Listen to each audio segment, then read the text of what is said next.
اور اس کے بعد پھر جو تیرے لیے اگنی پریکشا ہے وہ بھی باقی رہے گی انشاءاللہ العزیز۔ یہ اصول ہیں موبائل کے۔ اب پھر میں یہاں پر کچھ چیزیں ضرور عرض کروں گا۔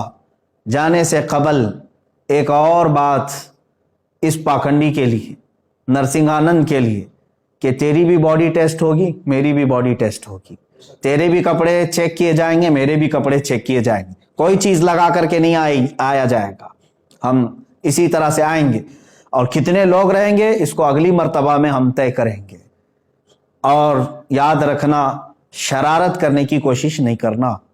اگر تو اپنے گوفے سے باہر آنے کی ہمت دکھا رہا ہے تو پھر سے میں تجھے کہتا ہوں، بزدلوں اور کائروں کی طرح سے شرارت نہیں کرنا۔ جس طرح تو اپنے گوفے میں بیٹھ کر کے عام بھولے بھالے ہندوؤں کو ہتھیار سے لیس ہونے کی دعوت دیتا ہے، لڑانے کے لیے ابھارتا رہتا ہے، اس طرح اگر تو نے دلی میں رائٹس کرنے کی کوشش کی، ہندو مسلمان فسادات کرنے کی کوشش کی، اس کا سارا ذمہ تیرے سر پر ہوگا۔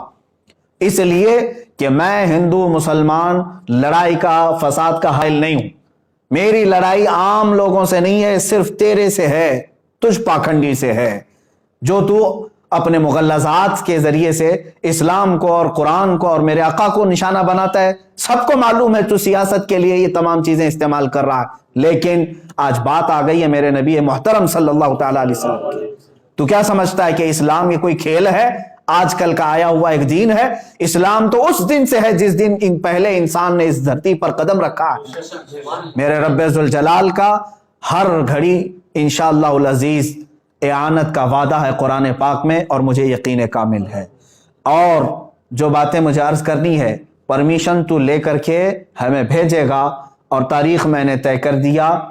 پھر ایک بات، تو جل کر مر گیا تو اس کی ذمہ داری میری نہیں ہوگی، یہ بھی لکھ کر کے پہلے سے دے دینا، کسی ایڈوکیٹ کے ذریعے سے بنا کے، کہ میں اپنی خوشی سے جل کر کے مرنا چاہتا ہوں، اس لیے کہ بعد میں تیرے جل کر مرنے کے بعد نہ یہ ذمہ داری میرے اوپر ہوگی اور نہ ہی کسی مسلمان پر ہوگی، اور انشاءاللہ العزیز مجھے یقین ہے میرے دین پر اور رسول پاک صلی اللہ تعالی علیہ وسلم کی حقانیت پر اور قرآن پر یقین ہے، جو ہوگا میرے رب تعالیٰ کی مدد ضرور آئے گی۔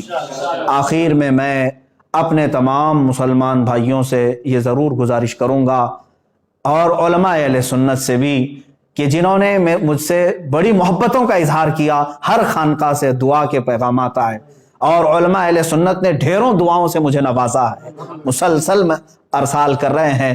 کئی حضرات نے مجھے اپنی نیکیاں، اپنے نوافل میں یاد کیا۔ بہرحال میں تمام ہی نوجوانوں سے کہنا چاہوں گا، اے مسلمانوں، اب مجھے بتاؤ، میرے آقا صلی اللہ تعالیٰ علیہ وسلم پر اس قدر مغلظات بکنے کے بعد اب جینے کا مطلب کیا رہ جاتا ہے؟ اب جینے کا مطلب کیا رہ جاتا ہے یہاں پر؟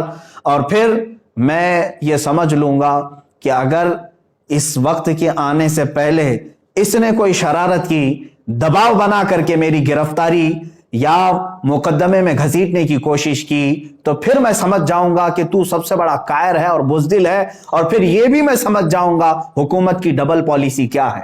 جگہ جگہ سے اس پر ایف آئی آر ہوئے ہیں، دسیوں مقدمے ہو گئے، لیکن اس کو کوئی اریسٹ نہیں کر رہا آج تک۔ کھلے سانڈ کی طرح سے وہ گھوم رہا ہے، زہر پھیلا رہا ہے، آج تک زہر پھیلا رہا ہے۔ اور اگر مجھ جیسا ایک عالم انصاف کی گہار لگائے، اگر مجھے گرفتاری کے بارے میں یا مقدموں کے بارے میں بات آتی ہے، تو پھر یہ ڈبل پالیسی بھی سمجھ میں آئے گی۔ جس طرح مجھے آج ہی میرے گھر پر پولیس بھیج کر کے نشانہ بنانے کی کوشش کی گئی، وہ جس کی طرف سے بھی پولیس آئی ہوگی، لیکن اگر ان معاملات میں یہ شرارتیں بھی تو کرے گا تو بھی کان کھول کر کے سن لے، میرا یہ چیلنج کبھی ختم نہیں ہوگا، انشاءاللہ کبھی ختم نہیں ہوگا۔ اگر دباؤ میں آ کر کے کسی نے گرفتاری اور دیگر معاملات کر بھی دیے میرے ساتھ، ارے میرا قتل بھی کر دیا، انشاءاللہ العزیز ہندوستان کے ہزاروں عاشقان مصطفیٰ ہیں جو پھر کھڑے ہو کر کے تجھے للکاریں گے، پھر للکارا جائے گا تجھے، اور یہ ختم نہیں ہوگا، اور تم اپنی طاقت اور سیاست کا استعمال کرو، انشاءاللہ العزیز ہر سنی مسلمان اپنے عشق رسول کی طاقت کا استعمال کرے گا انشاءاللہ، ہمیں یقین ہے۔ اور تمامی مسلمانوں سے پھر سے میں کہوں گا، آج سے دعاؤں میں لگ جاؤ، اور تم ذرا برابر بھی ہلکا پن محسوس نہ کرنا، اس لیے کہ یہ میرے گھر کی بات نہیں ہے، یہ میرے اپنے ناموری کی بات نہیں. اگر کوئی بدگمانی کرتا ہے تو میں اس سے پھر معذرت کے ساتھ کہوں گا واللہ باللہ تاللہ میں نے ہرگز اپنی ناموری اور شہرت کے لیے یہ چیلنج نہیں کیا ہے.